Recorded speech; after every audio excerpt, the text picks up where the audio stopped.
অভিষেক বন্দ্যোপাধ্যায় কি, মানে তার পরিচয় কি? সে একটা পিসির ভাইপো। সে একটা জায়গায় সেখানে ভোট লুট করে সাংসদ হয়েছে। এর বাইরে তো কোনো তার পরিচয় নেই। কিছুদিন আগে পর্যন্ত তার পিসি ছিল রাজ্যের মুখ্যমন্ত্রী। এখন ঘরের মধ্যে তিনি থাকেন এবং বিকেলবেলা বিকেলবেলা করে মাঝে মধ্যে ফেসবুকে তাকে দেখা যায়। এর বাইরে ওই দল এবং ওই যে নেতা, তাদের কিন্তু কোনো সম্পর্ক নেই, কোনো রকমের কোনো ভিত্তি নেই, কারোর সঙ্গে কোনো রকমের রিলেশন নেই, কিচ্ছু নেই। কলকাতা পুরসভার যে আইন রয়েছে, কোথায় ভোট দেয়া যাবে কোথায় দেয়া যাবে না, কতটা ছাড়তে হবে কতটা, এগুলো কোনোটাই মানার তোয়াক্কা করতেন না এই ব্যানার্জি অ্যান্ড কোং। কারণ তার যে পিসি তিনি ছিলেন মুখ্যমন্ত্রী, তার ফলে তিনি প্রায় কার্যত একটা ছায়া মুখ্যমন্ত্রী হিসেবে কাজ করতেন, বিশেষ করে আইনি ব্যাপারগুলোতে। মানে কোন পুলিশকে কোথায় পাঠাবো, কোন পুলিশ সুপারকে কোথায় পাঠাবো, কোন জেলা শাসক কোথায় থাকবে, এবং সমস্ত কিছুতে একটা খবরদারি করতে। এবং ক্যামাক স্ট্রিটে তোমাকে বলে রাখি, অবৈধভাবে ভীষণভাবে লেনদেন এখনো পর্যন্ত কিন্তু চলছে। শিবপ্রকাশের ডায়েরিতেই কি শুধু ওই এমএলএদের নাম ছিল?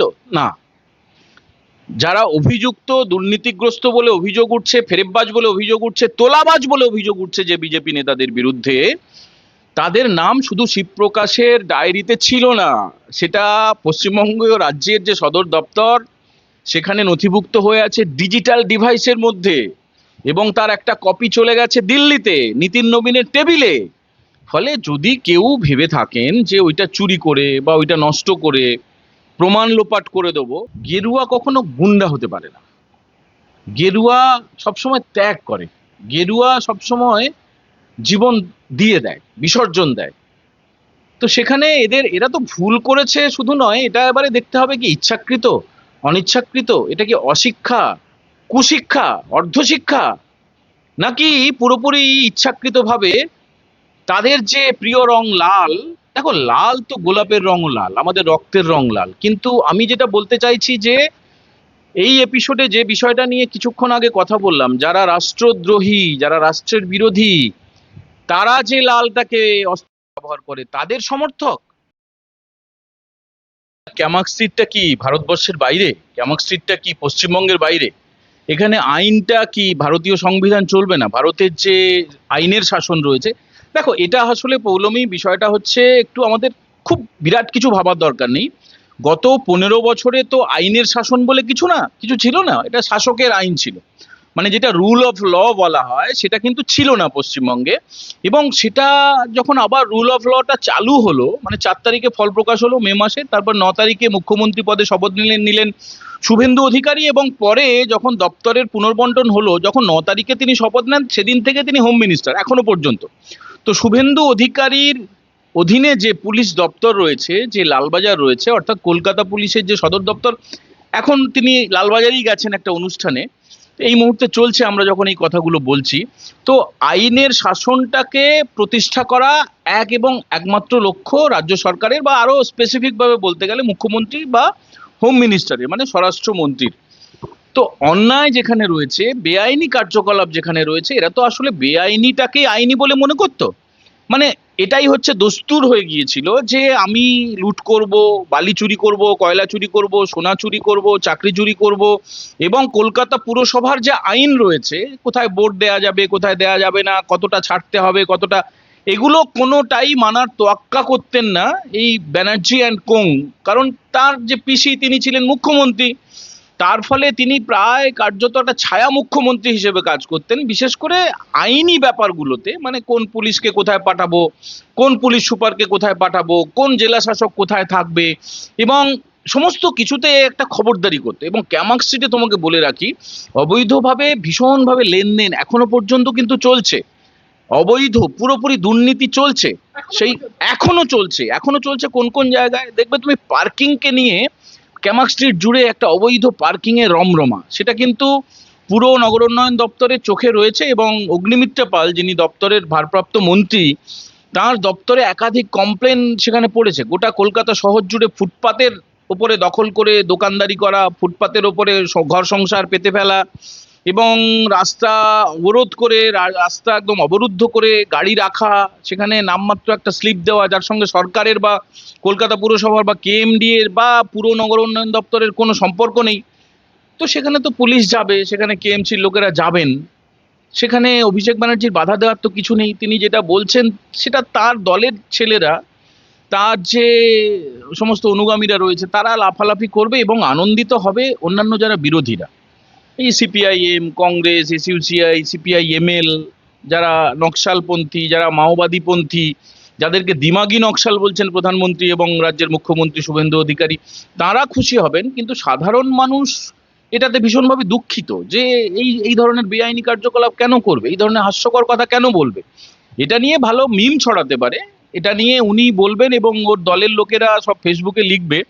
তো যেটা করেছে বেশ করেছে, আরো বেশি করে করা উচিত। পুরসভার অভিষেক বন্দ্যোপাধ্যায়ের অফিসে হানা দেওয়াটা একদমই। অভিষেক বন্দ্যোপাধ্যায় কি, মানে তার পরিচয় কি? সে একটা পিসির ভাইপো। সে একটা জায়গায় সেখানে ভোট লুট করে সাংসদ হয়েছে, এর বাইরে তো কোনো তার পরিচয় নেই। কিছুদিন আগে পর্যন্ত তার পিসি ছিল রাজ্যের মুখ্যমন্ত্রী, এখন ঘরের মধ্যে তিনি থাকেন এবং বিকেলবেলা বিকেলবেলা করে মাঝে মধ্যে ফেসবুকে তাকে দেখা যায়। এর বাইরে ওই দল এবং ওই যে নেতা, তাদের কিন্তু কোনো সম্পর্ক নেই, কোনো রকমের কোনো ভিত্তি নেই, কারোর সঙ্গে কোনো রকমের রিলেশন নেই, কিচ্ছু নেই। তো ফলে বেআইনি কাজগুলো করলে ওই যে দের সে হুয়া লেকিন দুরস্ত হুয়া, দেরিতে হলেও সেটা ঠিকই হয়েছে, এটা আমরা মনে করি। দেরি অবশ্য খুব বেশি হয়নি, এখন মাত্র 3 মাসের চেয়ে সামান্য বেশি নতুন সরকার তৈরি হয়েছে, তো এটা খুবই অল্প সময়। এবং এই ধরনের যতগুলো বেআইনি ব্যাপার, কারণ অভিষেক ব্যানার্জি ভালো করে জানেন যে কেঁচো খুঁড়তে গিয়ে কেউটে বেরোবে, আর একটা নতুন দুর্নীতি না বেরিয়ে যায়, এই ভয়ে তিনি এখন আত্মহারা হয়ে বা আত্মগ্লানির মধ্যে বা আশঙ্কিত হয়ে তিনি ওই ধরনের কথা বলছেন। আমি আপনার কাছে একটা বিষয় জানতে চাইবো যে কলকাতায় নেতাকর্মীদের প্রশিক্ষণ শিবিরে এসে হারালো এক সর্বভারতীয় বিজেপি নেতার হলুদ ডায়েরি। এই নিয়ে রীতিমতো উদ্বিগ্ন ওই নেতা। এখনো থানায় অভিযোগ দায়ের না হলেও তন্ন তন্ন করে খোঁজ চলছে ওই ডায়েরির। 16ই আগস্ট হারালো, এখনো পর্যন্ত সেই ডায়েরির কোনো খোঁজ মেলেনি। আমি এ প্রসঙ্গে বলে রাখবো দীপঙ্কর দা, আমরা প্রত্যেকেই জানি যে বিজেপিরও সূত্রের খবর এমনটাই যে ওই ডায়েরিতে সাংগঠনিক একাধিক গুরুত্বপূর্ণ তথ্য ছিল। কিছু তথ্য তো খুবই গুরুত্বপূর্ণ এবং গোপনীয়। ডায়েরির হারিয়ে যাওয়ায় সেই সমস্ত গোপন তথ্য ফাঁস হয়ে যাওয়ার একটা আশঙ্কা তৈরি হয়েছে। এই ডায়েরি কিভাবে হারালো তা নিয়েও একটা সংশয় হয়েছে, কারণ আমরা জানি, আমরা এটা আরএসএস এর ক্ষেত্রেও দেখেছি, একাধিক নেতাকর্মী যারা থাকেন তাদের সাথে একটা ডায়েরি থাকে, সেখানে তাদের সর্বভারতীয় স্তরে এখন তো কলকাতায় রীতিমতো গোটা দেশ জুড়ে একটা প্রশিক্ষণ শিবির চলছে, সেখানেও তিনিও এসেছিলেন নিউ টাউন হলে। তো সেখানে আমরা জানি বিজেপি নেতাদের ডায়েরিতে স্বভাবতই সাংগঠনিক বিভিন্ন বিষয় থাকে। এই যে তার ডায়েরিটা হারিয়ে যাওয়া এবং পরবর্তীতে না পাওয়া যাওয়া, তন্ন তন্ন করে খুঁজেও পাওয়া গেল না, ওই ডায়েরিতে কি থাকতে পারে বলে আপনার ধারণা দাদা? দেখো, বিজেপির যেটা তুমি বললে কর্মসূচি, সেটা হচ্ছে দীনদয়াল উপাধ্যায় কর্মসূচি চলছে, সেটা কলকাতায় চলছে, জেলায় জেলায় চলছে। প্রশিক্ষণ দেওয়া মানে, যেহেতু স্বাধীনতার পরে প্রথমবার বিজেপি ক্ষমতায় এসছে এবং এর আগে তো কোনো পুরসভা, কোনো কর্পোরেশন বা কোনো রকম জেলা পরিষদ, রাজ্য তো ছিলই না। ফলে নতুন ক্ষমতায় আসার পরে যাতে করে তারা ঠিক পথে থাকতে পারেন, কিভাবে কথা বলতে হবে, কি করতে হবে, কি না করতে হবে, সমস্ত ব্যাপারে প্রশিক্ষণ দেওয়া হচ্ছে। তার কারণ এই যে 3 মাসের সামান্য একটু বেশি বেশি সময় সরকার তৈরি হয়েছে, কোনো কোনো নেতা বা কোনো কোনো বিধায়ক, তাদের মধ্যে ঔদ্ধত্য দেখা যাচ্ছে, তাদের মধ্যে কিছু ফাউল প্লে দেখা যাচ্ছে, যেটা রাজ্য বিজেপির সভাপতি শ্রমিক ভট্টাচার্য বলছেন যে দলের টিকিটে আপনারা নির্বাচিত হয়েছেন, এমন না যে আপনি আপনার মুখ দেখে লোকে ভোট দিয়ে দিয়েছে। এটা খুবই সত্যি কথা, দল দেখেই ভোট দিয়েছে, প্রতীক দেখেই ভোট দিয়েছে। অনেককে তো নামই জানতেন না, মানে তার কেন্দ্রে কে প্রার্থী নাম জানতেন না, তারা পদ্মফুলটা দেখেই ভোট দিয়েছেন, কারণ সীমাহীন ঔদ্ধত্য, সীমাহীন চুরি, সীমাহীন দুর্নীতি করেছিল তৃণমূল। তো তাদেরকে সরাতে হবে, মূল টার্গেট ছিল এটা। এবং আমরা নরেন্দ্র মোদীকে ভোট দেবো, এই ধারণা নিয়ে, এই বোধ নিয়ে, এই চেতনা নিয়ে মানুষ কিন্তু ভোট দিয়েছেন। এবারে দেখা যাচ্ছে একটা অংশ, মানে বিজেপির একটা অংশ, তারা ভাবছে যে তারাই বোধহয় জিতেছে এবং 2টো করে শিং বেরিয়ে গেছে, 4টে করে হাত হয়ে গেছে, 5টা করে পা হয়ে গেছে। ফলে তাদের কথাবার্তায় কোথাও না কোথাও একটা ঔদ্ধত্য ফুটে উঠছে। এই অভিযোগগুলো জমা পড়ছে রাজ্য বিজেপির যে সদর কার্যালয় সল্টলেকে, সেখানে জমা হচ্ছে এবং কয়েকজনকে শোকজও করা হয়েছে। বেশ কয়েকজন মণ্ডল সভাপতিকে শোকজ করা হয়েছে, শুধু নয়, বেশ কয়েকজন বিধায়ককে শোকজ করা হয়েছে এবং প্রায় 20 থেকে 25 জন এমএলএ মানে বিধায়ক, তাদের নাম নথিভুক্ত করা হয়েছে, তাদেরকে দিল্লিতে সেটা পাঠানো হয়েছে যে তাদের বিরুদ্ধে কোনো ব্যবস্থা নেওয়া হবে কিনা। তার কারণ 207 জন এমএলএ রয়েছে, দরকার 149 জন। তার ফলে সরকার এর উপরে ডিপেন্ড করবে না, মানে 20-25 জনকে ছাঁটাই করা হলেও হতে পারে। এমন একটা জায়গায় চলে গেছে যে বিজেপি, ভারতীয় জনতা পার্টি চাইছে যে একদম তাদের সাদা জামায় যেন কালো দাগ না লাগে। তারা প্রথমবারে ক্ষমতায় এসেছে, সেখানে সর্বভারতীয় ক্ষেত্রে আগামী বছর উত্তরপ্রদেশে ভোট রয়েছে, পাঞ্জাবে ভোট রয়েছে, বিজেপির সংসদীয় বোর্ড তৈরি হবে, বিজেপির যিনি সর্বভারতীয় সভাপতি নীতিন নবীন তিনি তার কমিটি তৈরি করেছেন, এবং আগামী দিনে আরো বেশি অনেক কার্যকলাপ হবে। তো শিবপ্রকাশ যেহেতু জাতীয় স্তরের নেতা, তিনি অনেক দিন ধরেই পশ্চিমবঙ্গে অনেক বৈঠক করেছেন, তা অনেকেই চেনেন, আমরাও তাকে চিনি। তো তিনি একটু সেই অর্থে বলতে গেলে সেকেলে নেতা, মানে দেখো যারা ইয়াং জেনারেশন জেন জি বলতে যেটা বোঝায় বা তার ওপরের যারা আছেন, তারা মূলত ডিজিটাল ডিভাইস ইউজ করেন, ডিজিটাল ডায়েরি বা মোবাইলে টুকে রাখেন, ল্যাপটপে টুকে রাখেন, ডেস্কটপে টুকে রাখেন। আর একটু যদি পুরনো আর একটু বর্ষিয়ান কোনো নেতা হন, তারা কিন্তু ডায়েরি মেনটেন করেন। ডায়েরি মেনটেন করাটা ভারতীয় রাজনীতিতে কেন গোটা বিশ্বের রাজনীতিতে এটা একটা দস্তুর। তো এমন নয় যে ডায়েরি হারিয়ে গেছে বলে তার মাথাটা উড়ে গেছে, তার মাথার মধ্যে তো রাখা আছে যে আমি কি করব না করব, আগামী দিনের পরিকল্পনা, একে ওই পদ দেবো, ওকে ওই পদ দেবো না, বা অমুক অমুক অভিযুক্তরা রয়েছেন। আমি যে কথাগুলো বললাম দর্শকরা খুব পরিষ্কার করে রিলেট করতে পারবেন। আমি একটা প্রশ্নে এতটা কেন উত্তর দিচ্ছি, তার কারণ ওই যে দুর্নীতি, ওই যে ঔদ্ধত্য, ওই যে ফেরেববাজি, এই যে অভিযোগগুলো উঠেছিল না, বিজেপির এমএলএ, বিজেপির মন্ডল সভাপতি, বিজেপির জেলা সভাপতি পশ্চিমবঙ্গের, সেই রিপোর্টগুলো ওই ডায়েরিতে ছিল না তো। ওই ডায়েরিটা সরিয়ে দিয়ে যারা অভিযুক্ত তারা পার পাওয়ার চেষ্টা করছে না তো। এই প্রশ্নগুলো উঠছে, এটা অত্যন্ত প্রাসঙ্গিক। কিন্তু পাশাপাশি এটাও মাথায় রাখতে হবে যে শিবপ্রকাশের ডায়েরিতেই কি শুধু ওই এমএলএদের নাম ছিল? না, যারা অভিযুক্ত, দুর্নীতিগ্রস্ত বলে অভিযোগ উঠছে, ফেরেববাজ বলে অভিযোগ উঠছে, তোলাবাজ বলে অভিযোগ উঠছে যে বিজেপি নেতাদের বিরুদ্ধে, তাদের নাম শুধু শিবপ্রকাশের ডায়েরিতে ছিল না, সেটা পশ্চিমবঙ্গ রাজ্যের যে সদর দপ্তর সেখানে নথিভুক্ত হয়ে আছে ডিজিটাল ডিভাইসের মধ্যে, এবং তার একটা কপি চলে গেছে দিল্লিতে নীতিন নবীনের টেবিলে।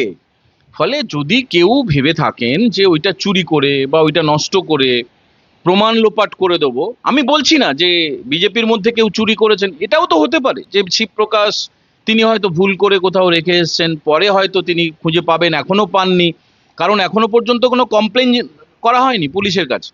পুলিশের কাছে কমপ্লেন না হওয়ার অর্থ এখন পুরোপুরি কিন্তু ঘনিষ্ঠ স্তরের মধ্যে রয়েছে, ঘনিষ্ঠ বলয়ের মধ্যে রয়েছে শিবপ্রকাশ, এবং রাজ্য স্তরের নেতারা তারা বলছেন, এটা নিয়ে চর্চা হচ্ছে, আলোচনা হচ্ছে, দু একটা পোর্টাল খবর করছে, তোমরা ক্যাম্পেইন কলিং এটা নিয়ে খবর করছো। তো আমার যেটা মত, যে যদি আদৌ কেউ এটা চুরি করেন বা নষ্ট করে থাকেন বা জলে ফেলে দেন বা আগুনে পুড়িয়ে দেন বা যা খুশি করেন, তার মানে এই নয় যে ওই অভিযুক্ত নেতা নেত্রী মন্ডল স্তর থেকে একদম রাজ্য স্তর পর্যন্ত যারা নথিভুক্ত হয়ে আছে তারা রেহাই পেয়ে যাবে। তাদের বিরুদ্ধে কিন্তু কিছুদিন অপেক্ষা করো, ব্যবস্থা হবে। দিবঙ্কর দা, আমি একটি বিষয় বলবো যে ধর্মীয় অনুষ্ঠানে কোনো বাধা দেবে না সরকার, কিন্তু রাষ্ট্রের বিরোধিতা বরদাস্ত করা হবে না, একথা একেবারে স্পষ্ট করে দিলেন মুখ্যমন্ত্রী শুভেন্দু অধিকারী। আজাদি আজাদি স্লোগান হোক বা বাংলার রাস্তায় প্যালেস্টাইনের পতাকা, কোনোটাই বরদাস্ত করা হবে না বলে উল্লেখ করলেন তিনি। কি বলবেন? না দেখো, এটা একটা অভ্যেস হয়ে গেছে যে একটা লক্ষ্য নিয়ে শুরু হয় এই ধরনের ধর্ণা, এই ধরনের আন্দোলন, এই ধরনের জমায়েত, এই ধরনের স্লোগান শাউটিং, সেই লক্ষ্য থেকে উপলক্ষের দিকে যেতে শুরু করে। মানে তুমি সেই যন্তর মন্তরে যদি খেয়াল করো, যে যন্তর মন্তরে শুরু হয়েছিল শিক্ষামন্ত্রীর পদত্যাগ চাই, পরীক্ষা ব্যবস্থাকে আরো ঢেলে সাজাতে হবে, শিক্ষা সংক্রান্ত বিষয় নিয়ে আন্দোলন শুরু হয়েছিল। সেই আন্দোলনের গতিমুখ চলে গেল মোদির দিকে, অমিত শাহের দিকে, বিজেপির দিকে, সরকারের দিকে, রাষ্ট্রের দিকে। তার মানে রাষ্ট্রবিরোধী কোনো একটা শক্তির মদত ছিল, সেটা পরিষ্কার বোঝা গেল। সেখানেও আজাদি আজাদি স্লোগান, সেখানেও মোদি বিরোধী স্লোগান। একইভাবে তুমি গত কয়েক বছর, বেশি না 5-7 বছর যদি তুমি পিছিয়ে যাও পশ্চিমবঙ্গের ক্ষেত্রে, সেখানে দেখবে সিএ বিরোধী আন্দোলন, ওয়াক অফ ফাইন সংশোধিত ওয়াক অফ ফাইন চালুর বিরুদ্ধে যে আন্দোলন, এই ধরনের যে আন্দোলনগুলো শুরু হয়েছিল নির্দিষ্ট একটা অভিমুখ নিয়ে, তারপরে সেটা চলে গেল বিজেপি বিরোধী আন্দোলনে, সেখানে চলে গেল রাষ্ট্রবিরোধী আন্দোলনে, শোনা গেল আজাদি আজাদি স্লোগান, ভারত তেরে টুকরে হোঙ্গে, আফজল হাম শর্মিন্দা হ্যায়, তেরে কাতিল জিন্দা হ্যায়, এই ধরনের স্লোগানগুলো শোনা গেল। এগুলো নিয়ে তো কোনো সন্দেহ নেই যে যারা পার্লামেন্টে অ্যাটাক করলো, যার বিরুদ্ধে ভারতীয় আদালত যার বিরুদ্ধে শাস্তি ঘোষণা করলো, বা যারা বন্দী হয়ে গেল, যাদের পুলিশ অ্যারেস্ট করলো সিটিজেনের বিরুদ্ধে অভিযোগে, মানে রাষ্ট্রদ্রোহিতার অভিযোগে, তো তাদেরকে সাপোর্ট করা মানে সরাসরি দেশকে বিরোধিতা করা, দেশের বিরোধিতা করা। রাজ্যের মুখ্যমন্ত্রী শুভেন্দু অধিকারী তিনি পরিষ্কার করে এটা জানিয়েছেন যে তিনি ধর্মীয় কোনো কর্মসূচিতে বাধা দেবেন না। ধর্মীয় কর্মসূচি মানে কি, ধরো গুরুদ্বারাতে কোনো কর্মসূচি, মন্দিরে কোনো কর্মসূচি, মসজিদে কোনো কর্মসূচি, কেন বাধা দেবে? বাধা দেওয়ার কোনো প্রশ্নই নেই। মানে এটা অত্যন্ত স্বাভাবিক যে সংবিধান মোতাবেক আমরা, মানে আমরা ভারতীয়রা, আমরা চাইলে আমরা আমাদের ধর্মাচরণ, আমরা আমাদের বাক স্বাধীনতা, এসব ক্ষেত্রে বাধা তো আসার কথাই না। কিন্তু আমরা যদি সেইটাকে হাতিয়ার করে কাউকে বিরক্ত করি, সেটাকে হাতিয়ার করে কাউকে যদি শাস্তির মুখে ফেলি, শাস্তির মুখে মানে ধরো এমন জোরে মাইক বাজালাম যেটা কিনা বয়স্ক মানুষদের অসুবিধে হলো, যেটা কিনা পরীক্ষার্থীদের অসুবিধে করলো, এমন করে মিছিল করলাম, অস্ত্র শস্ত্র দেখিয়ে গাছ ফাছ কেটে, প্রকৃতি তো ধ্বংস করলামই, আবার অ্যাম্বুলেন্স আটকে দিলাম, সাধারণ যাত্রীদের আটকে দিলাম, এগুলোকে কিন্তু বরদাস্ত করা হবে না। মানে মসজিদে মাইক যখন খুশি বাজাবো, যত জোরে খুশি বাজাবো, আমার ক্যাম্পাসের বাইরে লোকের ঘুম উড়িয়ে দেবো, লোকে পড়াশোনা করতে পারবে না, এগুলো বন্ধ হবে। এই কথাটাকে আগেই বলেছেন রাজ্যের মুখ্যমন্ত্রী। তিনি আজ আরো পরিষ্কার করে বলে দিয়েছেন যে দেশ আগে, দেশ, রাষ্ট্র প্রথম, যেটা ভারতীয় জনতা পার্টির একদম প্রথম কথা, যে সবার প্রথমে দেশ, নেশন ফার্স্ট। তো সেই মন্ত্রে দীক্ষিত একজন মুখ্যমন্ত্রী, সেই মন্ত্রে দীক্ষিত একজন নেতা, সেই মন্ত্রে দীক্ষিত একজন ভারতীয়, একজন দেশপ্রেমিক, তিনি তো অত্যন্ত স্বাভাবিকভাবেই বলেছেন যে দেশ বিরোধী কোনো শক্তিকে আমরা রেয়াত করব না, আমরা কঠোর শাস্তি দেবো। এটা তো খুব স্বাভাবিক, মানে এর মধ্যে কোনো অস্বাভাবিক কিচ্ছু নেই। বরং এর আগে যারা এগুলো করেছে সেগুলোকেও আরো খুঁড়ে বার করা উচিত, মানে ভবিষ্যতে যারা করবে তাদের বিরুদ্ধে তো ব্যবস্থা হওয়া উচিত। গত কয়েক বছরে যারা এই কাজগুলো করেছে, ট্রেনে পাথর ছুঁড়েছে, রাষ্ট্রের সম্পত্তি ধ্বংস করেছে, রাষ্ট্রের বিরুদ্ধে প্রায় যুদ্ধ ঘোষণা করেছে, ধর্মীয় উন্মাদনা তৈরি করার চেষ্টা করেছে, রায়ট তৈরি করার চেষ্টা করেছে, তাদেরকে খুঁজে খুঁজে আবার বার করুক। পশ্চিমবঙ্গ সরকারের কাছে এই আশা তো যে কোনো নাগরিক করেন, এবং সেই কারণেই তারা এই যে রাষ্ট্রবাদী একটা সরকার, তাদেরকে ক্ষমতায় এনেছে। একদমই। প্রথমত আমি একটি বিষয় বলবো যে মুখ্যমন্ত্রী শুভেন্দু অধিকারী ইতিমধ্যেই জানিয়েছেন যে বাংলার নির্বাচনের ফল প্রকাশের পর, অর্থাৎ বিজেপির জয়ের পরের দিনই তাকে ফোন করেছিলেন গৌতম আদানি, এবং বলেছিলেন কাল 10 লাখ টাকার মিষ্টি বিতরণ করেছি, বিজেপি জিতেছে বলে মিষ্টি বিতরণ নয়। আদানি বলেছিলেন আমরা আজ গর্বিত ভারতীয়, দেশটা বেঁচে গেল। কি বলবেন একজন দেশের একদম প্রথম সারির শিল্পপতি, প্রথম সারির বিজনেস টাইকুন, তার কাছ থেকে এইরকম প্রতিক্রিয়া মুখ্যমন্ত্রী শুভেন্দু অধিকারী, কি বলবেন? না না, দেখো, ভদ্রলোক একটা লোক আরেকটা লোককে ফোন করবে, অভিনন্দন জানাবে, অস্বাভাবিক কিছু না। যখন আমরা দেখেছি যে বুদ্ধ ভট্টাচার্য যখন আবার পুনর্নির্বাচিত হলেন, বুদ্ধদেব ভট্টাচার্য প্রয়াত মুখ্যমন্ত্রী, প্রাক্তন মুখ্যমন্ত্রী, তো তাকে ফোন করেছিলেন রতন টাটা।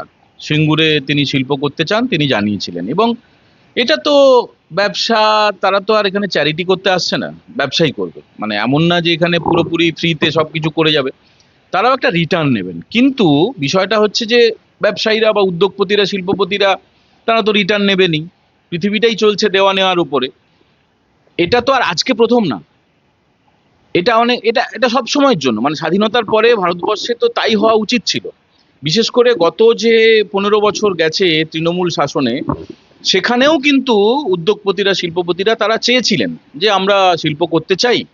কিন্তু একটা সরকার যাদের নীতি হলো আমরা জমি নেব না, অদ্ভুত ব্যাপার না? মানে কোনো শিল্পপতি যদি জমি চান, যেখানে শিল্প করবেন, যেখানে কর্মসংস্থান হবে, যেখানে চাকরি হবে, সেখানে জমি না পেলে কি আকাশে তারা শিল্প করবেন? তা তো হতে পারে না। এই যে বিগত সরকার, মানে তৃণমূল সরকার, তাদের নীতি ছিল যে তোমরা করো, হ্যাঁ করো, কিন্তু জমিটাও তোমাদেরকে নিতে হবে। এবার গৌতম আদানি বা অন্য কোনো শিল্পপতি তারা এসে খুঁজবে যে এখানে পৌলমী তোমার জমি দাও আমাকে 2 কাঠা, দীপঙ্কর তোমার জমি দাও 4 কাঠা। এইভাবে হয় না। সরকারকেই জমি অধিগ্রহণ করতে হয়, সরকারকেই ক্ষতিপূরণ দিতে হয়, সরকারকে হয় চাকরি দিতে হবে, টাকা দিতে হবে। সরকারই তো মুখ। মানে আমরা কাকে চিনি? আমাদের জমি যদি কাউকে দিই, বাইরের লোকে এলে তো আমরা দেবো না। তো এই সরকার যেটা করেছে, যে ল্যান্ড ব্যাংক আছে, পশ্চিমবঙ্গ সরকারের হাতে জমি আছে, এবং যদি তারা দেখেন যে সব কাগজপত্র ঠিক আছে, সব আইন মেনে কর্মসংস্থানমুখী শিল্প স্থাপন হবে পশ্চিমবঙ্গে, তাহলে তারা অবশ্যই কাজ করবেন।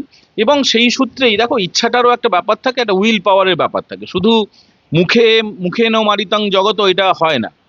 তো শুধু গৌতম আদানি না, আরো অনেকগুলো শিল্প সংস্থা, সম্ভবত 33টা বা 34টা, শিল্প সংস্থা তারা ইচ্ছা প্রকাশ করেছেন, এবং পশ্চিমবঙ্গ সরকারের অন্যতম শর্ত হচ্ছে যে যে শিল্পই করুন না কেন সেটা যেন কর্মসংস্থানমুখী হয়, অর্থাৎ চাকরি যেন পায়। তার কারণ একটা বন্ধ্যা রাজ্যে পরিণত হয়েছে এখন। সবচেয়ে যেটা বড় সমস্যা কর্মহীনতা, সবচেয়ে যেটা বড় সমস্যা বেকারিত্ব, সবচেয়ে বড় সমস্যা খিদে, মানে যেটা ভুক ভুক বলা হয়।